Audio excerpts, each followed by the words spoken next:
Mr. Sheldon Edwards, aka HD Cutz. Yep. Thank you for coming to Malacca Life Stories. Yep. It's a pleasure. Thank you. Yep. So the reason why I asked you, and it was like, it's been like 2 years we've been chatting to you. Yeah, it's been 2 years running up and down across Europe. I've been doing, man. Sorry, I've been so busy. Listen, I cannot hate. I can only congratulate for the fact that you have been busy, but then also you made time to come and spend, this moment with us. Yeah, man. And we definitely. got a beautiful day, riding in the Mercedes E-Class, roof down, enjoying some London hot. Nice. Yeah. Feeling Even good though right it's now. COVID. Yeah. But like 10 years old when you discovered that barbering was your thing, right? So yes. Tell me the journey from 10 till HD Cutz. You know what? Yeah, I was about 10 years old when I discovered, or I should say, that's thrown into the barber situation. Because as a 10-year-old growing up in Jamaica, I was forced to go to the barbershop because what it is, my granddad was a barber. When he died when I was like probably about 7 years old. So I started to go to the barbershop, after schools, on the weekends, and just sat there and just literally just make sure that everything that comes through the shop comes through the shop. By doing that, I just started to just I kind of like what I'm seeing, and I started to bring my own friends from school to the shop and started to practice cutting them. I started to love it. The guys, them, to be honest, however, didn't want to really teach me anything because they didn't like me to be there because I was just a watchman. So I just literally had to just watch what everybody is doing, and then just develop my own little bit of way about doing things, and that's what became the HD way of life. You were 10 when you first started cutting, but then obviously you made the big transition from Jamaica to the UK. What were your ideas of the UK when you first come up? My transition from Jamaica to the UK came in a bit of seriously, I didn't really expect this. I was expecting foreign to be a bed of roses, as we'll say in Jamaica, So I'm coming on the flight with my uncle now, and I'm daydreaming. I'm thinking, listen, when I start walking down the street, it's going to be all crisp and nice, and I'm going to be in foreign, it's going to be all nice, like I see in the movies and everything. And when I landed and I see what was going on, I was like, okay, cool, I'm here, no problem. Took me to my mom's house. This is when reality hit me, and I'm like, okay, cool. So all these times the mom's been taking these pictures, all the house look bigger than it look on the picture. I'm thinking, listen to me carefully. I'm thinking, okay, cool. Okay, let me brace myself. I see my mom, life wasn't really easy for my mom, and this is one of my motivation. However, I see my mom was going through it. And what was your mom doing as a job back then? Well, my mom worked at a restaurant. It was a family-owned Jamaican takeaway, and she was doing a few cleaning jobs. And I see my mom struggle, but me being in Jamaica now, I never really see much of this. I just saw that pound or that barrel when it landed, and that's all I really care about, to be honest, at them time. You know what I mean? Yeah. The niceness. Exactly, and that's all I really care about them time. I was thinking my mom's gonna send it. Whatever I need is coming. Whether it's the new trainers, new Air Force, new Jordans. There was no Air Force at that time. New Jordans, new whatever. It's gonna come. And to be honest and to be quite frank, when I come, the reality of things not really being the way that I thought it to be kind of knocked me for six, and I was like, you know what, I have to kind of do something, man. I have to do something to raise my mom from the situation. So what I did is, and it's crazy because I landed about the normal time, about maybe 9:30. By 12 I was settled in. My mom was still going to work because she still had to work, and she was at work by 3. Spent that day by the workplace with her, by the restaurant, and the next morning my mom had to go to work, and I was just going to be staying at home a little bit with my little cousin, and I took him, and me and him walked to a barbershop. I was not far from where my mom literally actually worked, and I went and I popped into the barbershop, and I was like, I would like a job, and this is me now being a 17-year-old thinking I need a job. My mom didn't know I did this, and I took my cousin, and I just said, you know what, I need a job, and they're like, what, can you cut hair? And I'm like, yeah. So I took my cousin, and they said, okay, do a trial. I cut my cousin, and that day I walked into the shop. It was about 10 a.m. and I finished work that night about 11 p.m. because it was so busy. And they gave me the job straight away, and I just never turned back since then. I've been just doing hours and hours and hours ever since then. Of course, I was going to college and everything, but my passion and everything was more diverted into the barbering. So you could see that that future that you could build for your mom. And I was loving what I was doing. I was loving the barbering. So what I did is we just took my brother from Jamaica, and the education side of it that my mom was dreaming and aspired for, I just put it into my brother. We invested in his education, and now he's well You know, I'm educated, you know. He went to university, everything, and he's doing his thing. So you know what I mean? So my part, however, being the person that academically was great, wasn't destined for that. And that's when I learned later on in my life, when all this HD thing started popping off, you know, like it was destined for me to go down the road that I was going down. You know what I mean?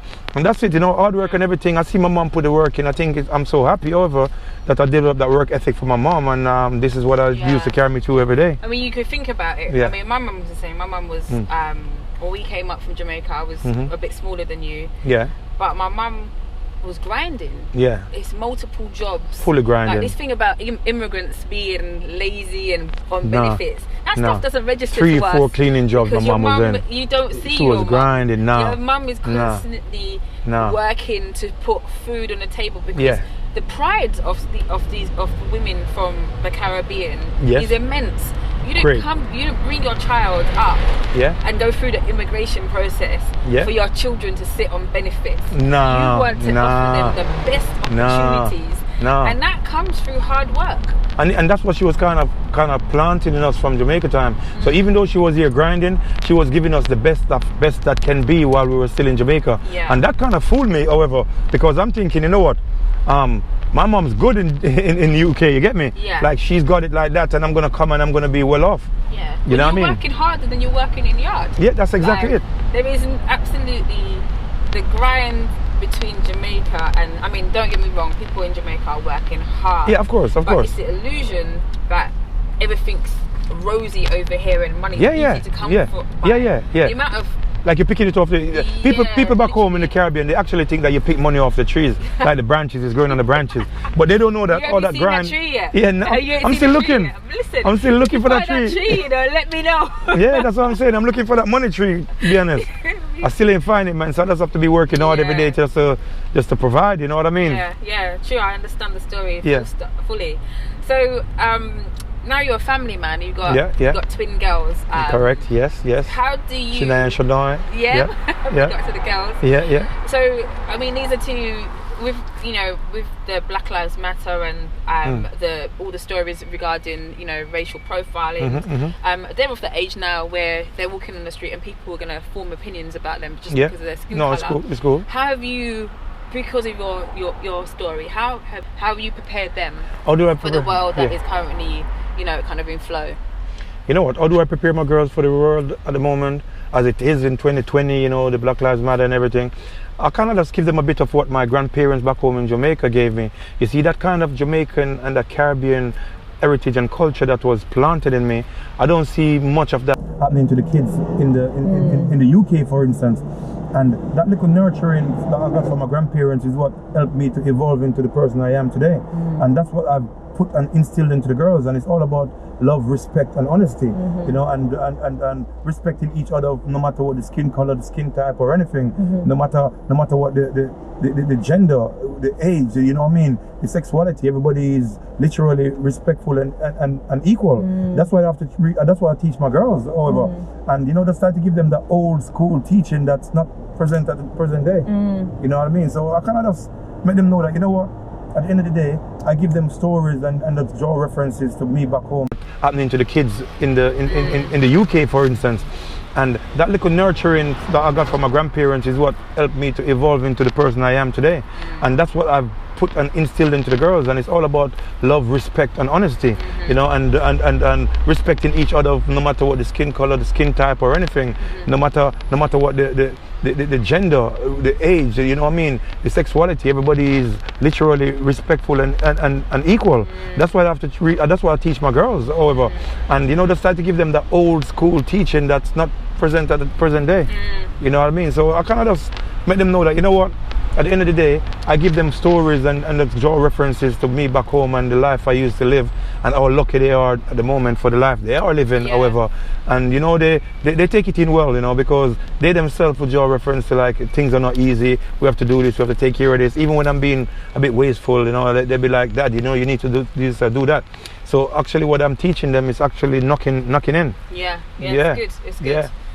So let's see. So obviously you deal with a lot of footballers. Yeah. But I hope you're not asking me how many, because you know what? No, that's a question. No. The reason why I said that is because until somebody asks me how many, I just honestly don't know. And then if somebody starts to count, then I'm like, oh, I didn't realize it was so much. I see your shirt collection the other day and I was like, there's a lot. Yeah, I got a few shirts. I got a few shirts. So, but when you were growing up, did you ever fancy yourself as a footballer? Everybody, I think, fancy themselves as a footballer. When I was growing up, did I fancy myself as a footballer? Hell yeah. I fancy myself as a few things, a basketballer, a footballer, you know, a rapper, a singer. You know, like when you sat there as a kid, you know, you want to be everything that's successful. And success often deemed and what's shown us on the screens and the television is athletes, you know, footballers and musicians. Yeah. These are the nearest thing to success that we see, especially growing up in the Caribbean, you know, in my kind of surroundings or my environment. So of course I wanted to be a footballer, you know. Yeah. I used to play football in school, but my friends said I got two left foot.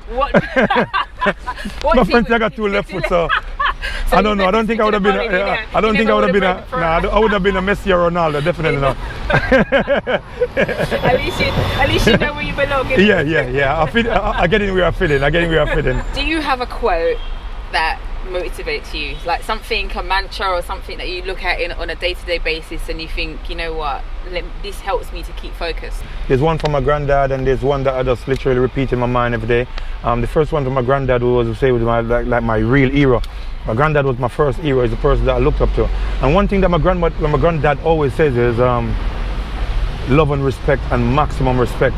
And I learned a lot of that. You know, it's ambiguous. You can learn. There's a lot of meanings to these stuff. And what I've learned about this is that you have to respect each and every being, you know, on earth. And this is what gives you that difference in your own life. You know. And my granddad always says, respect is better than pocket money. And you know what? To be honest, I've learned this along the way, taking on my HD road, what respect has done for me. And it's the respect that's brought me through to these doors with these footballers and everything, or the high profile clients, or even the clients in my shop. Because long before footballers, I gotta give shout out to all my clients in the shop. And the reason why you just picked me up from the shop just now, because I ain't turned my back on the clients in the shop. That's what I noticed, Because to be honest, I can just literally lock the shop off. You know, I'm not acting like I don't need a shop or anything. I can lock the shop off, meaning I don't have to go there and stand and cut. Because there's private clients hanging on my Instagram, on my social media, on my WhatsApp now, maybe dozens and dozens. Can you visit? Can you give me a cut?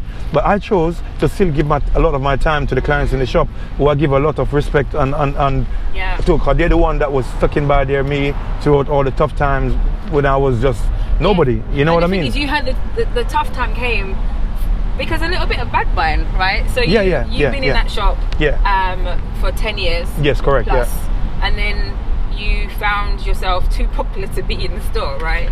Yes, I think that's I've been in the shop for over 10 years, and I think this is a normal success story being around, especially Afro-Caribbeans. When you start to evolve and you start to push more forward than somebody else, there's always a bit of stinge of feelings that's carried, you know. And shout out to the boss or the manager that was there at the time. He just wasn't clear in the vision that I had. You know, he just never had the vision that I had, you know. And I ain't gonna take anything away from him, man. That's you know, like. Up until that time, everything was great, you know, and I'm not going to blame him for not seeing the vision, you know, but I was kicked out the shop. You know, I was kicked out the shop, you know, like I had everything going on. The brand just started to grow, HD Cutz, and I was shopless. You know, I popped up into 2 other shops, looked a job, went there, and I was hurt. Of course I was hurt, because, you know, what hurt me was the fact that, you know, I thought that there was going to be a future or a long future with me at that present time, and not that like it was the end of the world for me, because the amount of clients I had, it could never be the end of the world for me. No, of course. You understand what I mean? And it was just the end of an era that came too soon. You know what I mean? Do you think that moment was actually a stepping stone? It's a push it was for you to do what you needed it was to do, because right? I promised myself from that day that I'm just going to go so hard. And listen, people always ask me straight away on social now, bro, you go so hard, do you even sleep or that? That just gave me the motivation that, bro, like, you need to start pushing beyond some crazy levels. And that's what I started to do, like, just push myself. Comes to the second part of the saying right now that keeps me going, and think no limits, because a lot of us live with limitations in our life, and that limitation is what literally separate us. you know, from achieving what we want to achieve. Because everything that, and this is another one, everything that we so desire is on the other side of fear, and a lot of us is fearful for crossing that line. You know, and me, I'm just thinking no limits, and I'm fearless.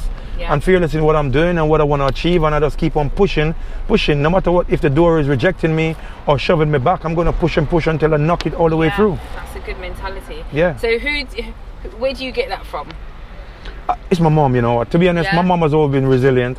You know, like being a mom, I lived with my mom and dad in Jamaica. My dad migrated. Later, my mom migrated to the UK. But I've seen my mom going through some tough times. It could be like as tough as it's time to prepare for school clothes to go to school, and she just had to really make it happen.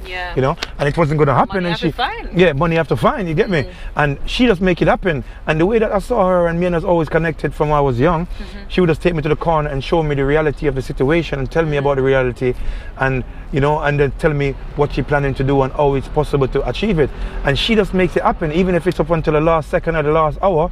I could be going to my bed now and school tomorrow, and I didn't know that the uniform was coming for school tomorrow.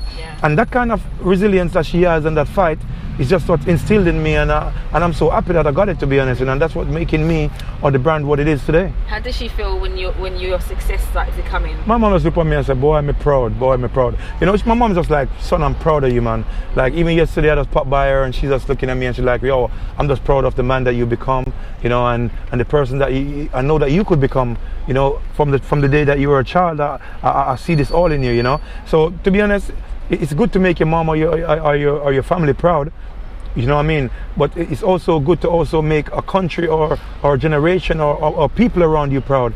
And that's why me today, I live for motivating and inspiring everyone around me. You know, I get like hundreds of messages daily on social media, everything, like telling me you motivate and inspire me. And this is, if this got to be what I'm about, this has got to be what I'm about. This, you know, maybe I can motivate and I can inspire the world through me and my talent, through my hands or from cutting. You know, if I can take up a youth off the street and just help him to achieve something or to know that there's a lot more than just crime or criminal activities, that's what I'm about. And that's why I'm about mentoring and helping kids. I.e. one of my students that I've got right now in my shop. I've got a guy that I'm training at the moment, Duke, and he's really doing well.